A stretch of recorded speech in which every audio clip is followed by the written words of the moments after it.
your name so we know who's here.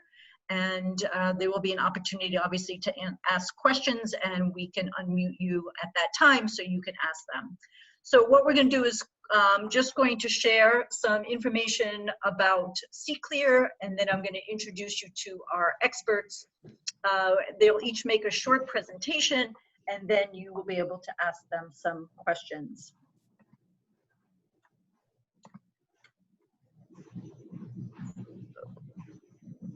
So many of you are already familiar with CClear, but I wanted to take a moment to share with you a little about us. We're a 22-year-old national not-for-profit. We're actually headquartered in California, and Claire and I hold down the East Coast fort here. We are the leading organization to champion the beneficial reuse of underutilized and contaminated properties for community benefit. Our goal is, as you see here, sustainable and equitable and responsible redevelopment. And we are EPA's technical assistance to brownfield providers in 10 states. That includes Region 2, which is New York, New Jersey, Puerto Rico, and the Virgin Islands, as well as most of the states on the West Coast. We have information there below about ways that you can connect with us on social media, and we hope that you will do so.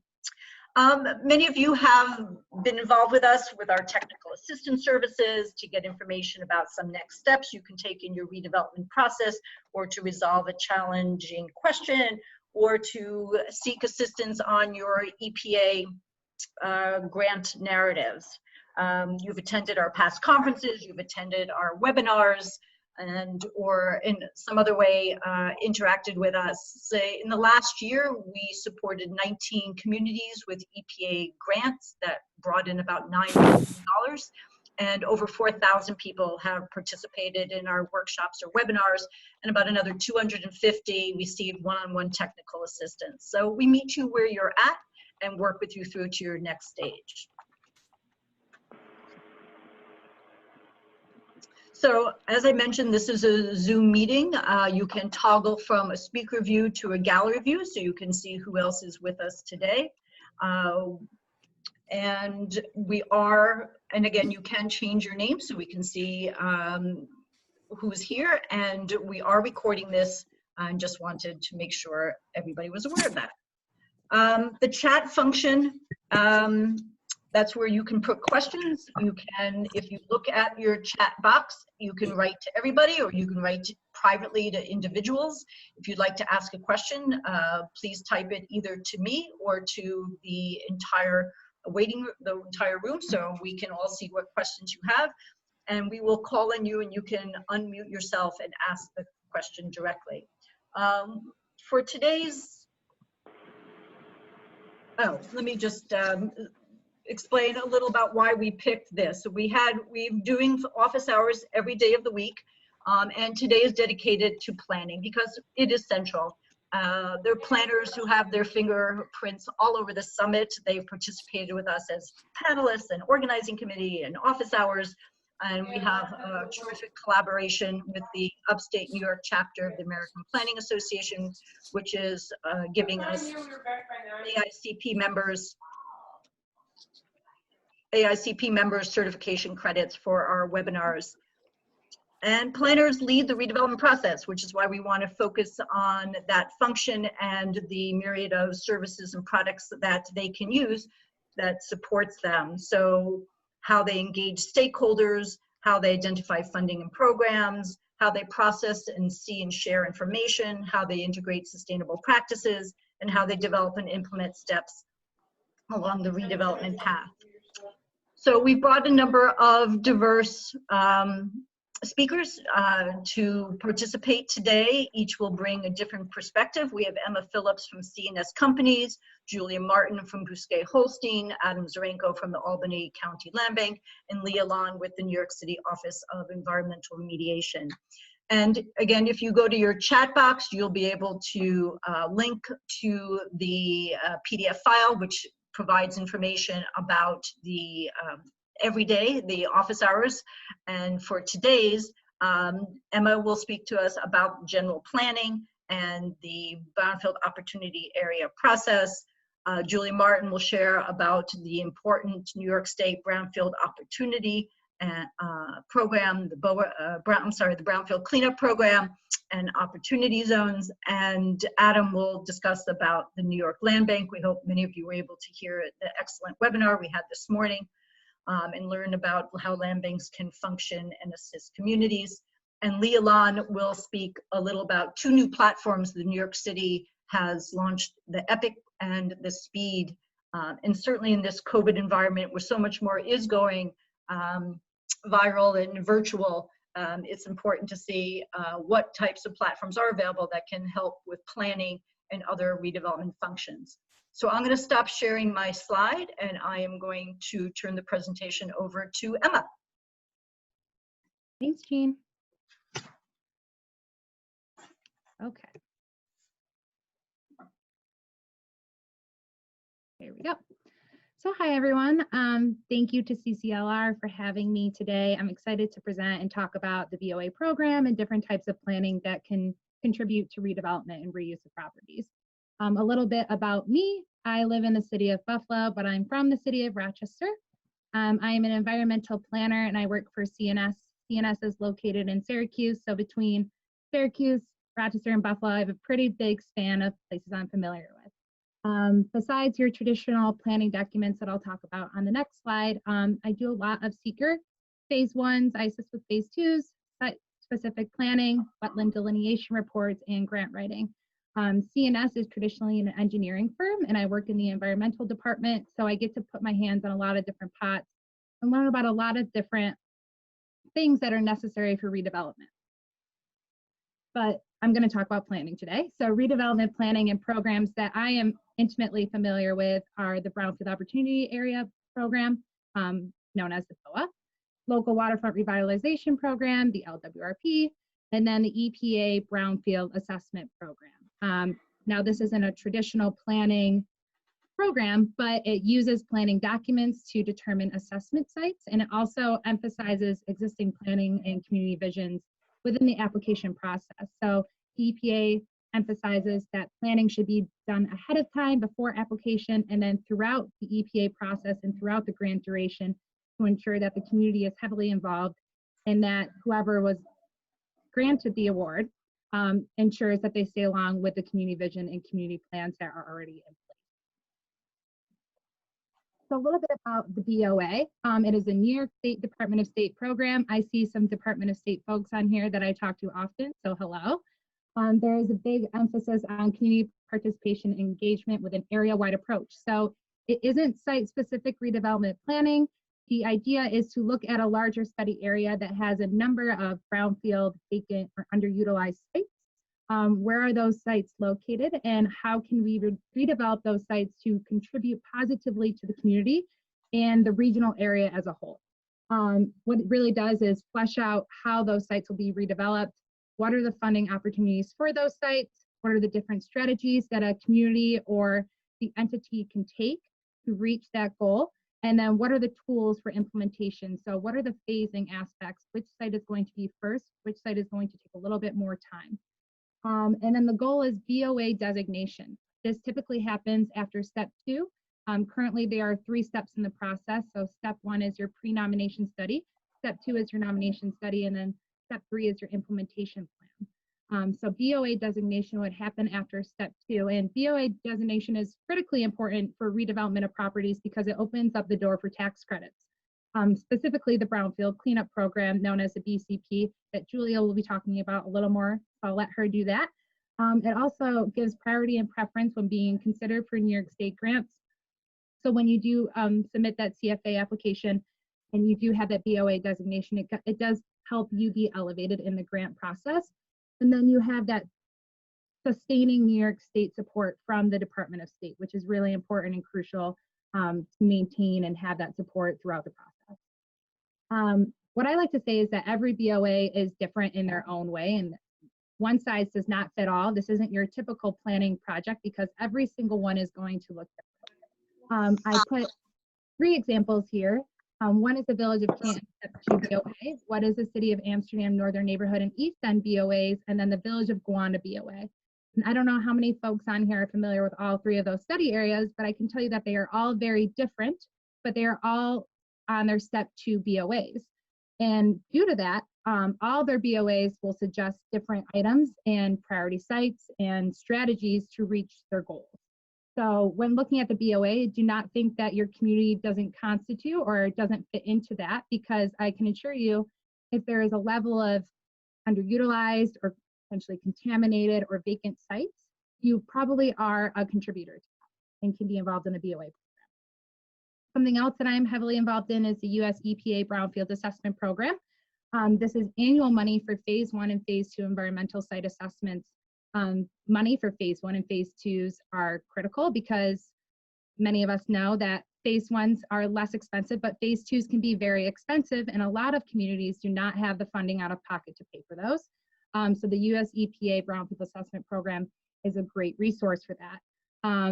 One example of that is the village of Gowanda. As you can see in the photo there, that's Gowanda, and you can see that's a vacant restaurant, but it's right on the banks of Cattaraugus Creek.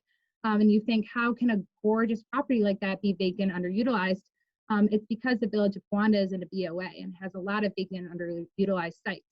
Due to them being in the BOA and them actually applying in 2016 for EPA funding, and then again last year, they were awarded as a 2020 recipient.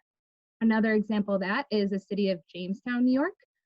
It's about south of Buffalo, about an hour and a half south of Buffalo, New York. They completed 2 step 2 BOAs, and they're finishing up their US EPA assessments. They have about 15 phase 1s and a number of phase 2s on the way for them. Another example is the city of Portland. They have an ongoing step 2 BOA, and they are starting to begin their assessments this summer. So you can see there's a really nice tandem between the BOA program and the US EPA Brownfield Assessments Program, because the BOA lays out your inventory for brownfield, underutilized, or vacant sites. It makes you a prime contributor to apply for the US EPA program with all that background knowledge that you already have and all that community participation and community support for more grants in phase 1 and phase 2. Another one is the local waterfront revitalization program. So although the LWRP doesn't focus specifically on redeveloping properties or brownfield sites or contamination, something that it does do is assist with the identification of constraints and opportunities along the waterfront. So this is water contamination from past industrial sites or dry cleaners or gas stations that are close to a waterfront. Vacant, underutilized industrial properties, as many of us know, those are directly on the waterfront, blocking the community from enjoying their waterfront or from visitors coming in and spending some money and helping out with the economy. And then accessibility to natural resources. So the LWRP is not a traditional redevelopment planning or focuses on brownfields or contamination directly, but it does identify those things and can provide funding in the future for redevelopment of those properties along the waterfront. So like I said, identified redevelopment projects stem from planning that are eligible for CFA funding. So some best planning practices that we kind of pull out from these 3 programs are community input and participation. Community input and participation are necessary in all 3 programs. They really drive the BOA. Some examples of community input and participation that we've done in the BOAs are your traditional public meeting, but also site tours. So if I went back to my first slide, you saw a picture of kayaking.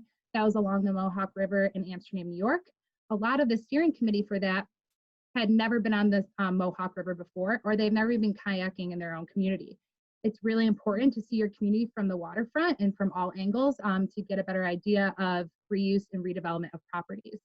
And then use existing planning resources. So use the DOAs that are already completed, LWRPs, existing DRIs, and comprehensive plans to formulate properties that stick out for redevelopment. Establishing a steering committee or an advisory committee that includes community members. A community voice is very, very important. Stakeholders are critical in the planning process, but community members have their ear to the ground a lot more and have a lot of opinions flying at them all the time and can be really helpful in the planning process. And then education within the community about redeveloping planning. So something that many do are go into local schools, senior centers, and just talk to them about redevelopment planning people want to learn and people want to know what's going on in the community, and it's a helpful tool to introduce the community to redevelopment. What is a brownfield? What is a phase 1? What is a phase 2? People want to know what's going on in their backyard, and that's really helpful in planning. And I am all set.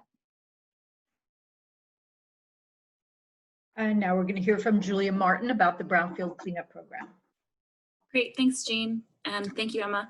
My name's Julia Martin. I'm an attorney with Bousquet Holstein.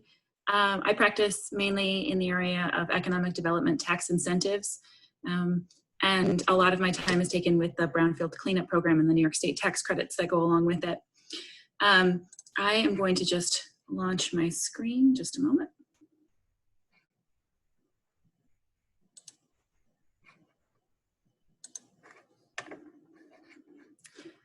Okay. I'm assuming that you all can see that.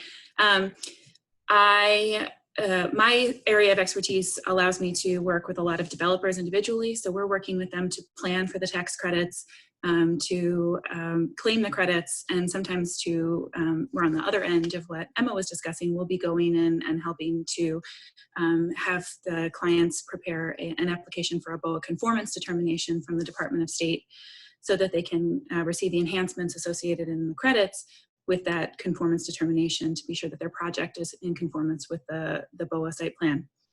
So if you know me at all, you probably have seen the presentation before about how you calculate the Brownfield tax credits. The credits themselves are refundable tax credits, so they're treated like excess withholdings or excess estimated tax payments.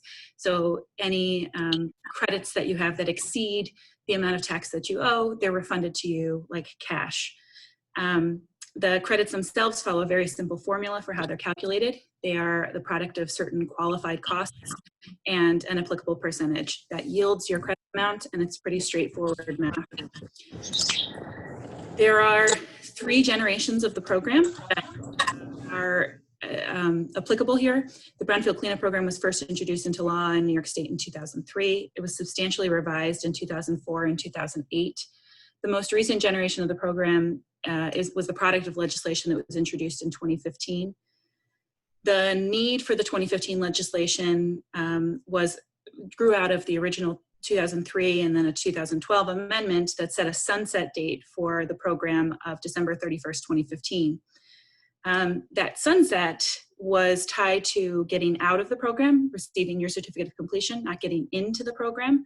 So sites had to complete their remediation and get a certificate of completion by the sunset date in order to qualify for the credits. As the sunset date approached, the governor introduced a proposal that would extend the program, but was very restrictive in how it would curtail some of the program's benefits. And so this reflected a concern that there were so much costs of the BCP in terms of not only the paying out of the tax credits, but the fact that the credit claims come in on a relatively unpredictable schedule. So it wasn't always easy to budget for those credit claims. So a number of stakeholders came together to try and address some of the state's concerns and revise the program. And the result was the 2015 legislation that kind of increased the focus of the program into targeted areas. And those were housing, and particularly affordable housing. And then the program offered incentives for both housing and manufacturing as well, but really kind of actively discouraged development for commercial use, so office buildings, shopping centers, and the like. So we can see that there have been some changes since as part of 2015, and I'm going to launch into, instead of telling you more about the credits, I'm going to launch into telling you just a little bit about how the economics work behind the scenes of the credits and what they're really worth to the communities that take advantage of them. So Brownfield credits are designed to incentivize private investment in Brownfield sites. So instead of having the state come in and remediate sites, this program was to create a public-private cooperation with the goal of having these sites remediated and redeveloped from previously blighted, contaminated sites into productive use. And the program does that. We can see that since the program started, the amount of private investment into Brownfield sites has been more than $15.5 billion. And in return for that investment, New York State has paid out $2.38 billion of credits. So that's a private investment ratio of nearly 7 to 1. So New York State's getting a pretty good return on its money, I'd say. And we can see, especially in the post-2015 years, there's significantly more private investment being made into these sites, with marginal increases in the amount of credits being paid out. So that's a good marker. The impact of these credits has been disparate across the state, and that's largely because, well, it's from a number of different reasons. Certain areas and certain DC regions have utilized the Brownfield program to a larger extent than others. We see here that the regions 2 and 9 have the greatest number of sites in the program. And I understand that Region 9, there's a DEC administrative office that is very supportive of the program and really encourages a lot of developers to utilize the program to remediate and reinvest in sites. And Region 2 is the New York City area, and because of the high land values and the demand on land, the Brownfields program offers a nice opportunity for remediating and revitalizing certain areas and certain land in New York City that otherwise probably would stay in less than optimal use, and would but given the values, the reinvestment and remediation provides a return for the investors. Similarly, because of the use and because of the cost, the value of land and redevelopment in the New York City area, Region 2 has the largest share of both the costs going into Brownfield sites as well as credits received from the state. New York City has seen $10 billion worth of project costs go into Brownfield sites and has received nearly $1.5 million worth of, $1.5 billion worth of the tax credits that New York State has paid out. All of the other regions share. You can see these charts as if this was the entire pool of project costs on the top and the entire pool of project credits received, Brownfield credits received, how they're divided up amongst the different regions, and the regions are color-coded in the middle there. So what does all this mean for an individual developer? Well, let's look at what the Brownfield credits can bring to a project. Take this just a hypothetical example scenario here. We have a remediation that's estimated to cost $17.8 million. The building's going to cost $33 million. Using, again, our simple formula of cost times applicable percentage, we end up yielding a credit of $17.8 million. If you have a project that is 70% debt to 30% invested capital to produce that $110 million that you're going to need to construct this project, to remediate the site and to construct the project, if the Brownfield credits are weighed against the amount of invested capital, we see that the Brownfield credits can return 53.94% of the capital to the investors. So the remaining invested capital at risk is only $15.2 million. That can really help with investors where you have a thinly leveraged or where there are thin margins on the development. And so this hypothetical assumes that the credits will be utilized by the project developers directly, but they could also be used in in other structures. Either they could induce an early influx of capital from a institutional investor. Where we can find differences in the credits could be leveraged through a mezzanine debt or through a Brownfield tax credit bridge loan. And we're seeing a number of institutional organizations trying to get into more of a market and creating bridge loans for Brownfield projects based on these credits. In addition, the credits are a layer in a number of layers that can be used on most of these projects. As I said, the Brownfield program is really driven towards housing in particular now. So we see a lot of layering of the Brownfield credits on top of low-income housing tax credits, both state and federal. We also have a number of projects that are historic rehab projects, and a significant number that receive state economic development grants or local IDA incentives to try and build the possible return on the project to the developer and the investors. Additionally, increasingly with opportunity zones becoming more popular in the last few years, opportunity zones investment is another opportunity to overuse the word, is another opportunity to incentivize additional investment that previously was not available and might not have seen the market in these projects. So all that to say, the Brownfield credits serve as a piece of the capital stack and the funding stack for a lot of these projects. And I'm happy to answer any questions that you may have about the credits. With that, I will stop sharing my slides.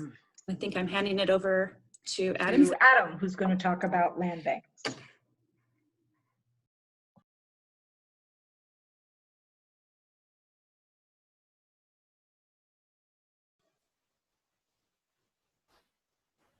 Hi, I'm here. How's everyone doing? Thank you for having me. I'm Adam Zarenko. I'm the Executive Director of the Albany County Land Bank. I also have the opportunity to serve as the President of the New York State Land Bank Association. I'm going to share my slides here in a second. There we go.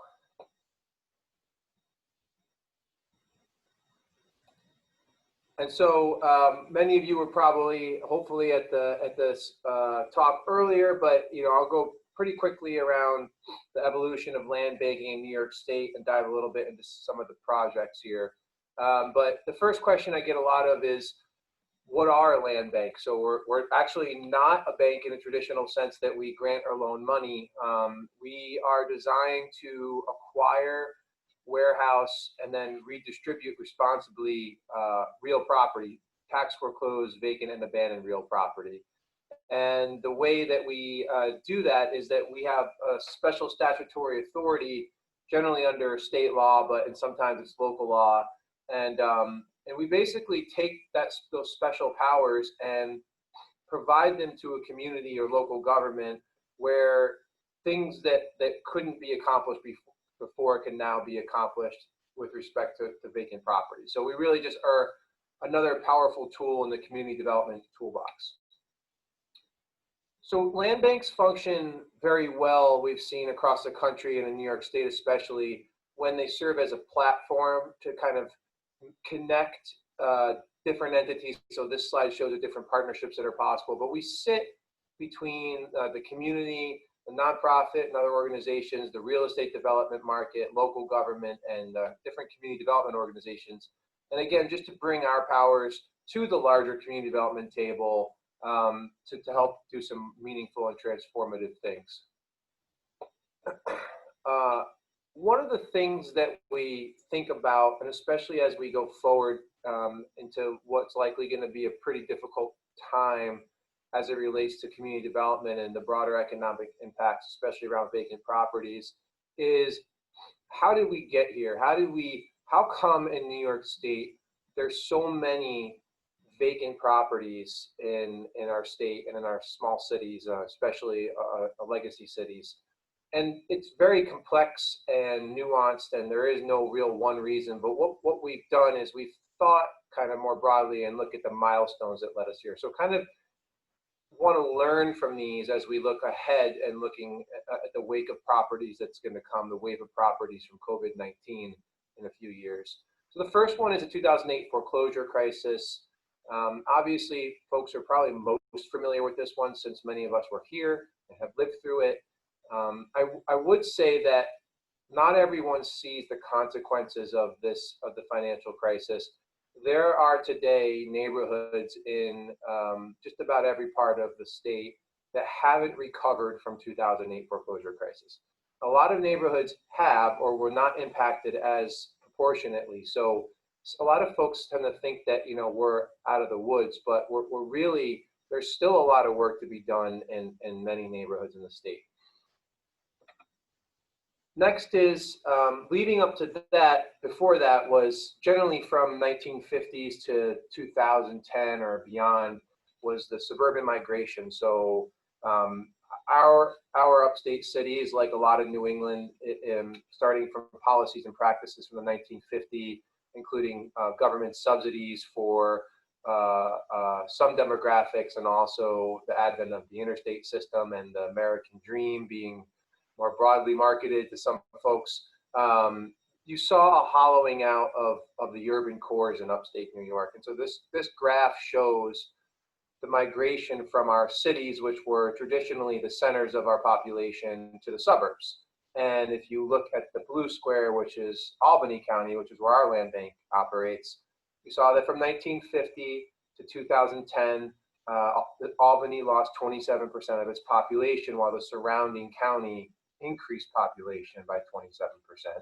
And it's the same story at different levels across the rest of the state, although Buffalo is kind of an outlier where they lost more than half their population and it wasn't gained in the county. What this does is cause a couple things. In supply in the housing, an imbalance in the housing supply, so demand of the housing, you have a lot of excess units, a lot of surplus units. And it also created disparities, right, between people that have the economic mobility and had the wealth to leave the cities and the folks that were essentially left behind tended to skew towards communities of color. And those disproportionate impacts date back to the 1930s redlining practices where communities of color were denied the ability to receive investment and create wealth, and we're still feeling the consequences of that today. So unwinding all that and starting to reverse that and undo the damage there is very challenging. So after 2008, New York State was one of several states to form land bank legislation. And all that does is give us our authority under state statute that allows us to do the things that we're able to do around real property, tax foreclosed, vacant, and abandoned real property.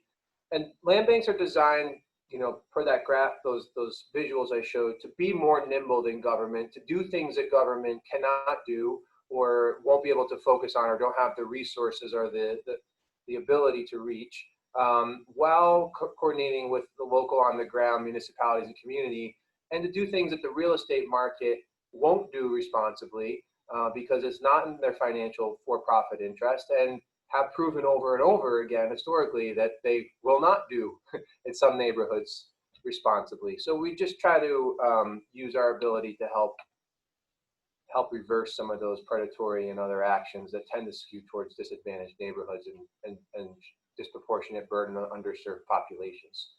So New York State has grown to be one of the most active networks of land banks in the country. We now have 25 land banks.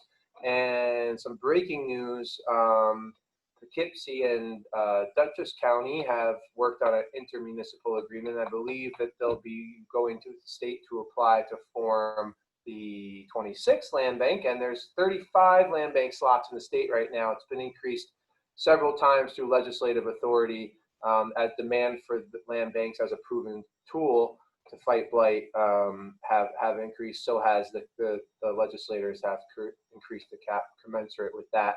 Most land banks are county-wide.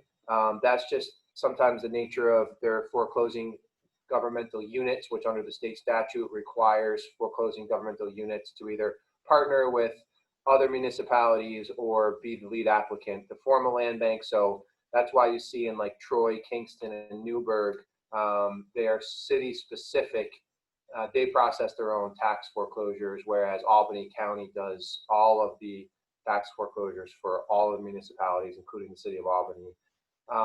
We see that countywide land banks tend to be a little more flexible. So we do work in Albany County. We serve urban areas, suburban areas, and rural areas, and we deal with all types of real estate. And we've been able to do some things around open space preservation in areas that were feeling the pressure for getting built out, and so on and so forth. So it's a very flexible tool. This has been the evolution of land bank program in the state of New York. About 70+% of all land banks in the nation came out of were established after the foreclosure crisis. So, we were part of that movement. I think you're very likely to see another wave of land banks being established across the United States very soon in the face of COVID-19 and some of the equity issues that our communities are facing. But also there's the push on a federal level to form a national land bank network to kind of share best practices across the states, help different municipalities and stuff form these. And I think you'll see land banks in stronger cities where to try to preserve some affordability and other issues and stop the land grab that happens when you come out of or going into a financial crisis. These are all the things we can do, as well as some things we can't do. I won't spend too much time on this. It's all in the state legislation, or you can go to any land bank's website and see what they are doing. Each land bank tailors their operations to their local needs. So some land banks focus on brownfield remediation or supporting that, and you heard that earlier today if you were part of that discussion. Our land bank focuses on essentially, we've supplanted the tax lien auction process. We have a more thoughtful, deliberate, equitable, and inclusive process that has generated better outcomes than just selling vacant properties to the highest bidder. That's a typical best practice for land banks across the country. And some of the things we can't do, which is important because we can't do everything. We can't avoid zoning, and we can't change the zoning laws, and we still have to work with a lot of local partners and things like that. We are not a land trust. We work very closely in Albany with our established land trust. Nationally, you see a lot of land banks and land trusts forming partnerships. They're synergistic and sensible. It's smart policy. It's usually common goals. Land banks tend to get real property tax foreclosed and delinquent and figure out what to do with it. That's the most meaningful way to dispose of it. Land trusts often can have a difficult time obtaining property for their model, but once it's in, they can create permanent affordable housing opportunities under the land trust model, which you should study if you're interested, because it's a very interesting and successful model. So there's lots of relationship there, and we're piloting something like that in Albany, and I think you'll see the national practice keep growing those relationships because it's sensible and it's very well needed. This is just a quick look at some of the ways that land banks are different. I talked a little bit about this already, but some of the things I'd call your attention to is under our statewide or statutory authority, our board of directors, our operation can seek to get the best outcome, which isn't always the highest bidder or the maximum offer price, as the auction process tends to yield. And the private sector's goals are always a little different than a not-for-profit corporations that has a public interest. We tend to stay with the properties, the buildings that we sell, and the buyers to make sure that the property is rehabbed and the project is successful. If something happens to the buyer, or they can't complete it, or they need to, or they disappear or abandon it, it won't go back into foreclosure. We have the ability to tether those properties to us to break that vacant property cycle. This is on our website, but this is the information about our pilot that we have with our land trust. It essentially gets access to the land trust, gets access to properties in stronger neighborhoods, more affluent neighborhoods where lower income families would be priced out of the real estate market, and creates pockets of affordability through the land trust model so lower income families can live in stronger neighborhoods. It flips the idea of concentrating affordable housing in distressed neighborhoods. And it's a pretty, I think, straightforward approach to this that I wish we thought of earlier, but we had Center for Community Progress help us find our strengths and offset some of our challenges. So I think other land banks in the country are looking at this. Definitely take a look if you're interested. It's a pretty cool program.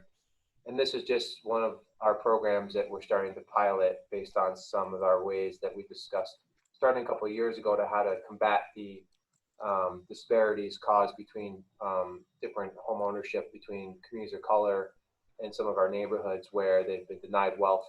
The residents have been denied wealth, and we see opportunities to create more pathways to home ownership for people living in communities that have been historically disinvested. So it's just our way of putting together what we can with what we have to help a few more people than traditionally can be helped through programs. These are our first graduates of our program here. Just from my annual report, we're pretty proud of it. We created many first-time homebuyer opportunities. This is the first one through our program. These are just some of our more architecturally significant rehabs. We'd like to show these off. These are in the city of Albany. We have lots of great architecture here. Unfortunately, it's been left to deteriorate for far too long, and not all of them can be saved. But when we can, we do, subject to available funding. And somewhat outdated numbers, but you could look at all land banks collectively across New York State, and all the numbers are headed in the right Yeah. direction. And so, you know, we're doing the 2019 numbers right now with the Attorney General's office, who has been our largest source of grant funds. But land banks work. They return multiples on investment. You can see it across the country. It's not just us. Other states are seeing the results through direct and indirect savings, but also economic impact. So, you know, happy that a lot of this is on the New York State Land Bank Association's website, and I'm happy to talk more about this later. And thank you very much for the time and the interest. Thank you. We have one last presentation, and I'm going to share Lee Alon's presentation, so give me a moment. And then we look forward to taking your questions, so please put them into the chat, and we can unmute you and have you ask them directly. And again, the purpose of this was to bring together a number of different voices. You see the complexity of planning, and it really comes down to money and relationships, and some other elements as well, but those are central, and technology. So Lee is going to share with us some of the work at the New York City's Office of Environmental Remediation. Lee? Great, thanks, Jean. It's a money, technology, relationships, and information. So I'm with the New York City Mayor's Office of Environmental Remediation, and we created this tool. We did a first version back in 2010 before we started up the New York City voluntary cleanup program, and we redid it to make sure we had our own information in the tool. And we launched Speed 2.0 on Earth Day of this year. We've been developing it for a couple of years. So I'm happy to give you a brief tour. If you want to go to the next slide, Jean.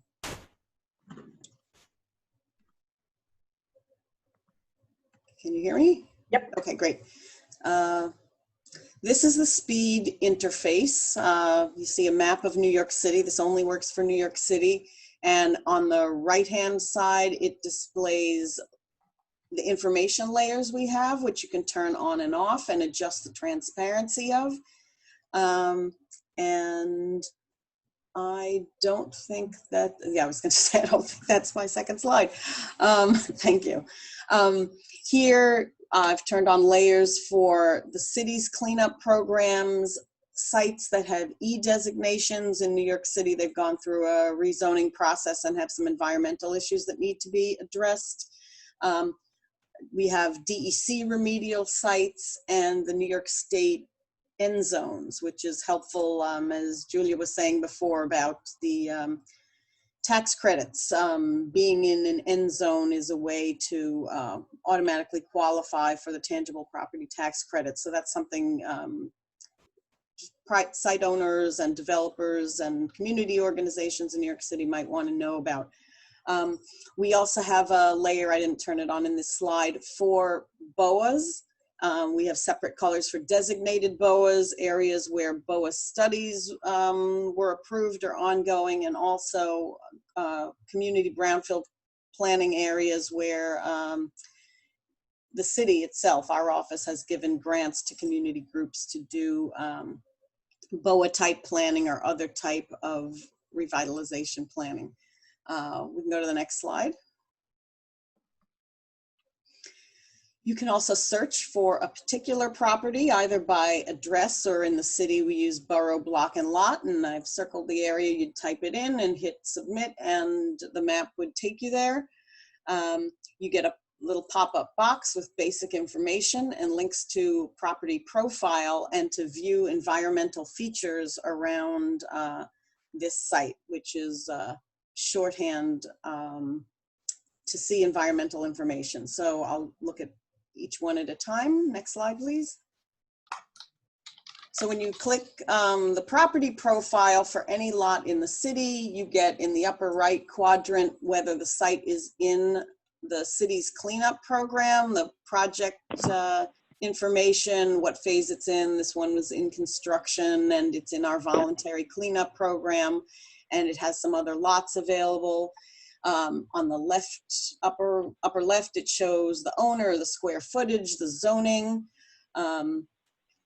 below this, it will show property designations about the e-designation number and the rezoning name it was involved with, and then an easy way to get to its community district, city council district, state assembly district, etc. So you know how to contact people. And then next slide. The property profile continues and shows, sorry, it's so small on my screen, I'm just trying to follow it. Resiliency information like evacuation zone and the wetland status, whether there are nearby OER or DEC cleanup sites and spills, and then links to other city agency sites like the Department of Buildings, our city's property system, the Department of City Planning zoning information, and also DEC's remedial database if you want to go and take a look at that as well. Next slide. So going back to that site search, you could view profile, but you could also click nearby environmental features, and you select a buffer of 250 or 500 feet around the site, and it shows you everything SPEED has in regards to environmental data. So it shows OER's cleanup sites, e-designations, petroleum spills, bulk storage sites, and also sensitive receptors nearby like daycares and schools. And you can also get this information in a table, which I've circled on the lower left, and Jean, please advance.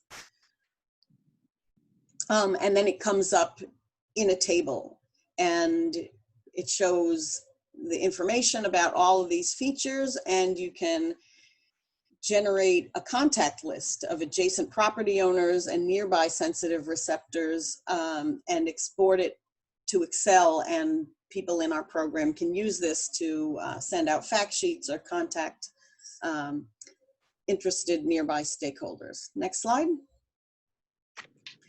So we also have an advanced search feature. You open it by clicking the little magnifying glass, the panel on the left opens, and here I did a search for open spills in Queens Community District 6.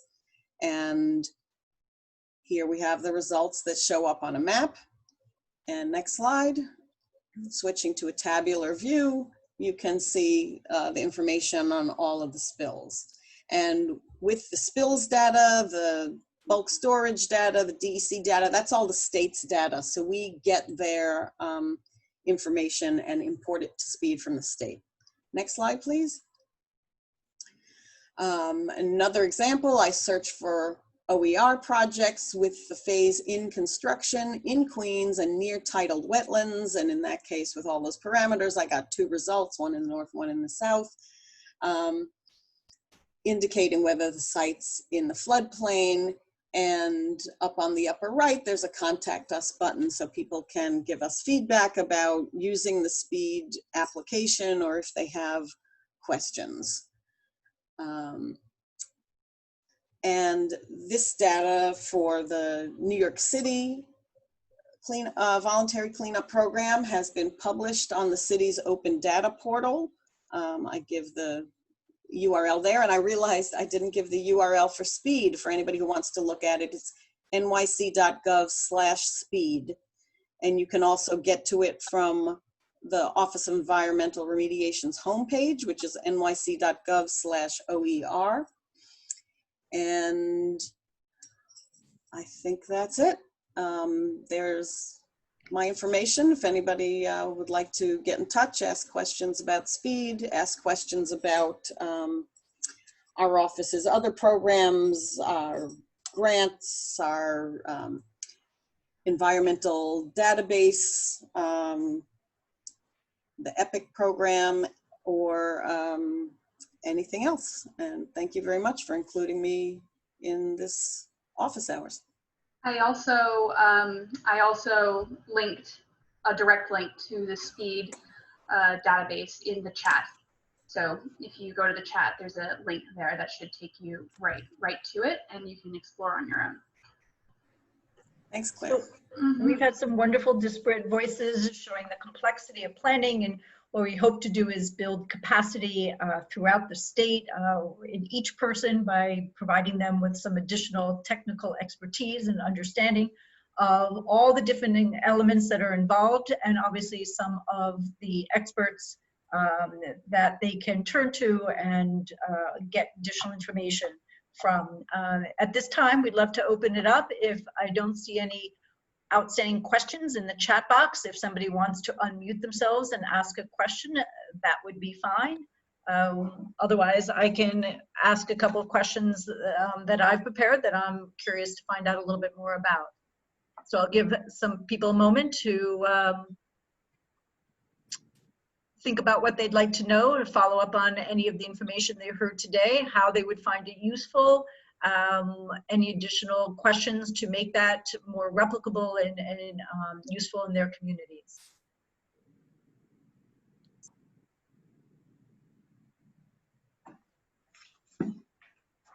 So again, if you have a question, please type it into the chat box.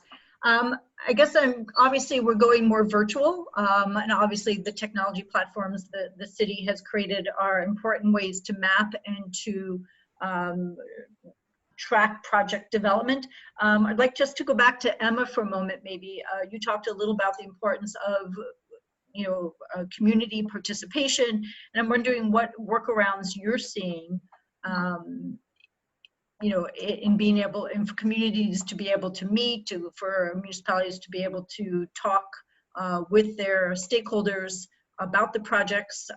So love to hear from anybody about the workarounds. EPA has come to us to get more information about ways that what we're seeing in the field about those mechanisms for communication, and love to hear what other people have seen. Obviously the technology that Lee has shared is one way to be transparent and to communicate. But Emma, do you want to respond what you're seeing in terms of workarounds in the planning process now? Sure, and I'd love to hear what other people are doing after I'm done with my spiel. But what I've been seeing is it's pretty tricky. We work in small municipalities already that have a difficult time getting people to come out and participate, but we also always love to leverage social media and online surveys. Even though it's not as personal, you still get that contact, and with people not being out and about as much, we are on our phones and computers more than we like to admit. So surveys are a very helpful tool that we've been utilizing. We always use them, but now we've gotten even higher feedback from them because people are sitting down and taking the time to fill them out and complete them, and then using social media tools such as Facebook. For each BOA, making their own Facebook that people can either message if they have a question about it. Then we ask questions on the wall. Favorite sites within the village, town, city, least favorite sites within the village, town, city. What do you like to do in your municipality? What do you wish you could do in your municipality? And we get a lot of creative feedback through that. We've also been discussing planning in a box.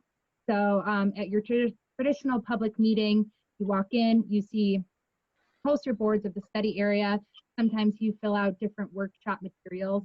Sending that to municipalities, 10 to 15 boxes, depending on the size of the municipality, with all the materials they would need to really feel like they're at an actual workshop, and then having that Zoom meeting. We are very aware, though, that not everyone has access to technology, and that is something that we are trying to figure out alongside with communities as well now, because we are aware of that. Just got a question from AM that everybody saw. Would you like to unmute yourself and ask your question directly? Sure. Hi, I'm Allison Martinez. I live in East Flatbush, Brooklyn, and a lot of the community members that I work with through the community board and other avenues work on land use, revitalization, and also just gentrification issues. And we're seriously considering whether or not we should open or start a land bank or a land trust. And I just wanted to figure out what criteria you would use to determine the best model in terms of fit and purpose.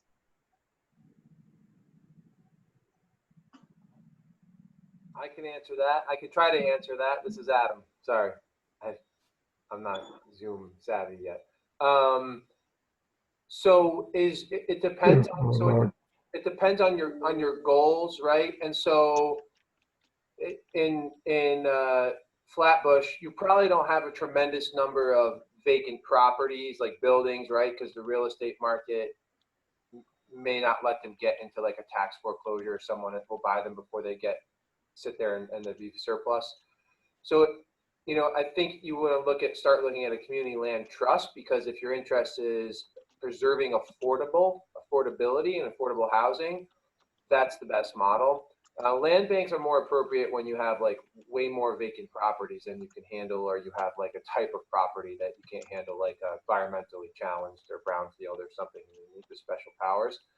Land trust is more of how do you preserve the affordability, and basically what they do is they limit how much a price of a home could appreciate over a certain amount of time to preserve it in an affordable model.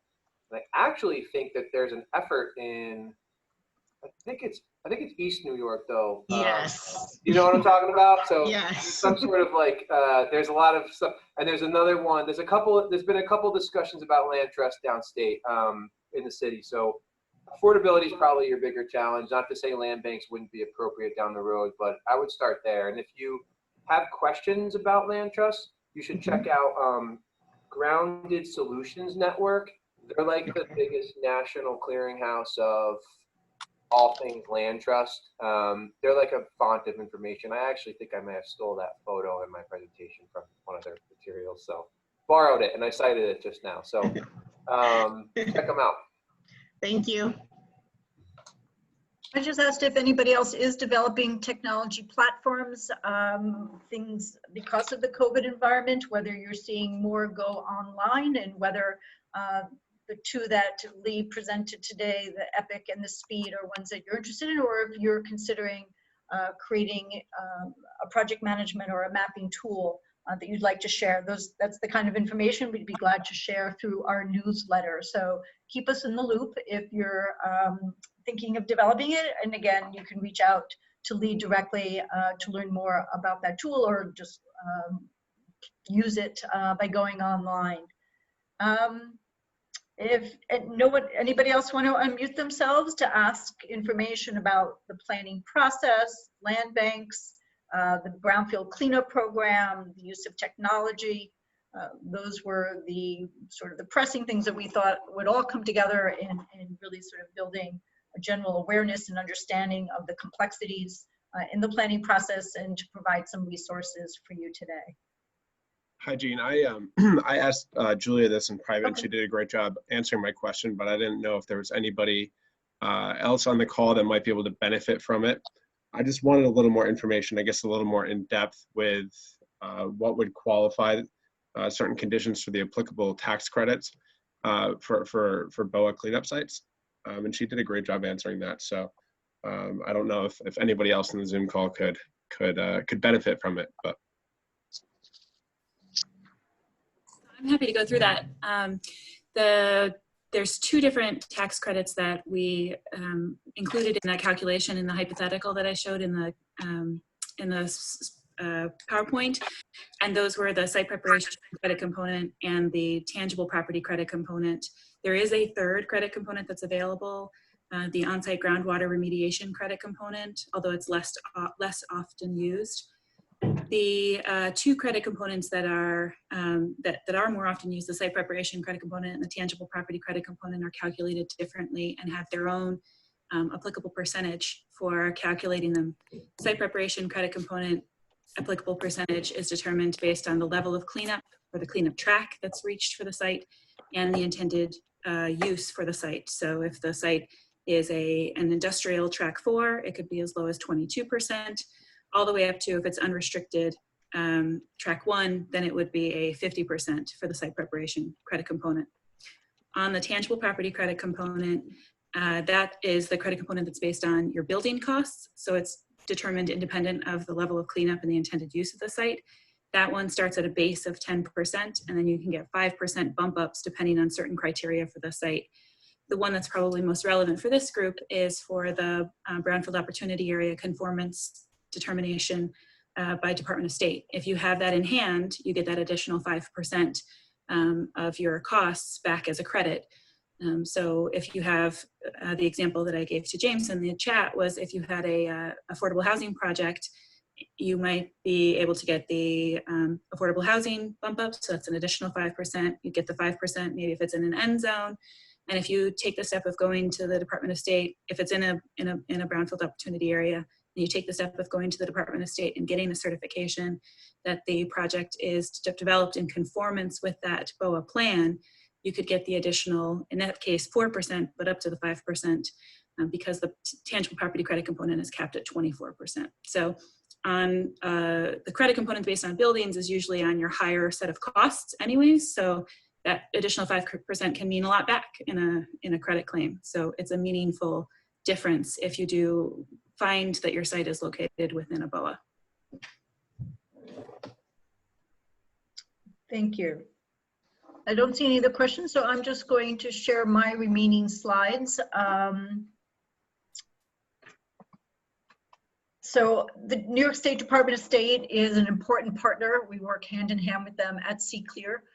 These are the questions that they indicated that they would be able to field. So each region has its own New York DOS project manager. Please be in touch with them if you'd like to learn more about how the BOA can help your community. Is it right for you? How is it structured? Developing the nomination plan or pre-designation and pre-development funding. So today is Tuesday. This was our second day of office hours. We hope you will join us for our other office hours on Wednesday, Thursday, and Friday. Tomorrow is getting shovel ready, marketing your properties and opportunity zones and beyond. We'll have a range of speakers who will talk about positioning properties, creating marketing sheets, opportunity zones, and an actual investor developer who's worked in the Niagara area. On the 25th, we have All Things Green. We'll be looking at renewable energy and soil remediation. And on Friday, we talk about the money. So we'll have EDA and EPA and HUD and GIG talking about risk management. So a lot of acronyms to look at some of the federal funding that we hope will become more plentiful and given the crisis at many of the state levels because of the pandemic. So we hope we will see you every day this week. Many more participated in our online virtual office hours and did in our summit, and we hope that everybody will get used to this format, and as we hopefully get back to in-person meetings in 2021, that office hours will remain an important feature of both increasing your network and giving you the opportunity to ask questions. We have an amazing talent pool across the state, and we'd like to hear a lot of different voices. So we hope that you will be using many of the other tools that we're trying to provide online through the LinkedIn group to share that information and to get to know each other. In the meantime, if you have any questions, please reach out to myself or my colleague Claire Weston, and with our email addresses there if we can help you for this summit or in the future. With that, I am going to close the Zoom room here unless anybody has any last comments, and we really appreciate your participation and hope you find this valuable. Any feedback you have, please be in touch with us as well.